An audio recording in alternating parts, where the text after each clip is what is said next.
Di Indonesia, Sultan dan Raja tidak berperlembagaan, namun mereka diberi kuasa mengembangkan adat dan budaya.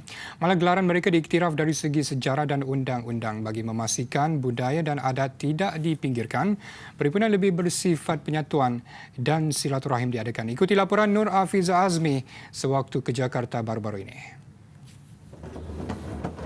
Bertempat di Karaton Sangsana Utama Jakarta, Majlis Menobatkan Raja dan Sultan Nusantara diadakan. Majlis ini menghimpunkan 17 Sultan dan 50 Raja seluruh Indonesia termasuk waris Kesultanan Jambi, Palembang, Demak, Pagaruyung, Siak dan Indragiri. Perhimpunan kali ke-7 ini dipengerusikan oleh Sri Sultan Notoproto Nusantara yang juga pengatur serta penasihat Sultan dan Raja Nusantara. Majlis turut diserikan dengan penyampaian anugerah darjah kebesaran kepada 100 delegasi dari Malaysia termasuk kerabat dari Selangor dan Kelantan. Ya, mudah-mudahan semuanya bisa menyatu dalam satu kesatuan dan kebersamaan, tidak ada rasa ujub, sombong, takabur, bangga diri, karena semuanya ini adalah amanah dari Allah Subhanahu wa taala. Pada majlis kali ini, persembahan tarian tradisional dan alunan alat muzik dari Bengkulu diketengahkan. Paluan atasa dan dol dimainkan bagi menyambut ketibaan Raja dan Sultan. Tetamu juga dihiburkan dengan alunan lagu tradisional Bengkulu.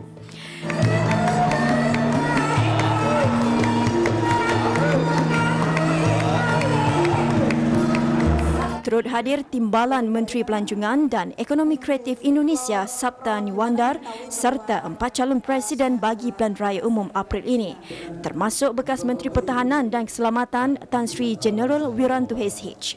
Saya rasa seperti harus ada berkelanjutan ya. Kenapa ya? Apa yang Pak Rumah pandang ke arah hubungan Indonesia-Malaysia terutamanya dari segi budaya? Ya, kita kan sudah ada yang namanya Asian Economic Community, kemudian ada AFTA, ada WTO, ya, artinya dalam konteks liberalisasi ekonomi, begitu juga ada liberalisasi tenaga kerja profesional, dan saya rasa event-event seperti ini lebih menguatkan lagi hubungan kita dalam untuk kepentingan kerjasama dalam berbagai aspek kehidupan. Bukan hanya ekonomi, tapi juga politik, budaya, dan sebagainya. Raja di Indonesia fungsinya sebagai penjaga budaya. Oleh sebab itu kami melalui budaya-budaya inilah berkomunikasi antar bangsa Asia Tenggara atau ASEAN, dan teristimewa adalah Malaysia sebagai saudara terdekat di dalam kawasan ASEAN, dan saya yakin Malaysia dengan Indonesia itulah sesungguhnya inti daripada ASEAN, dan dua bangsa ini mempunyai bahasa yang mirip yang sama. Menerusi penyatuan ini, pemimpin tertinggi terus memperkasakan dan menyebarkan budaya dan adat agar dapat diwarisi oleh generasi akan datang.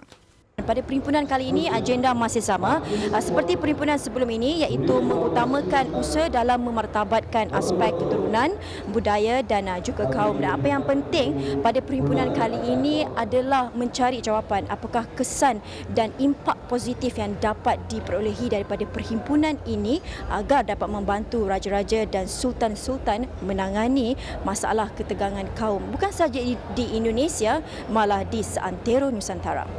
Nur Afiza Azmi, Jakarta, Indonesia untuk Berita TV9.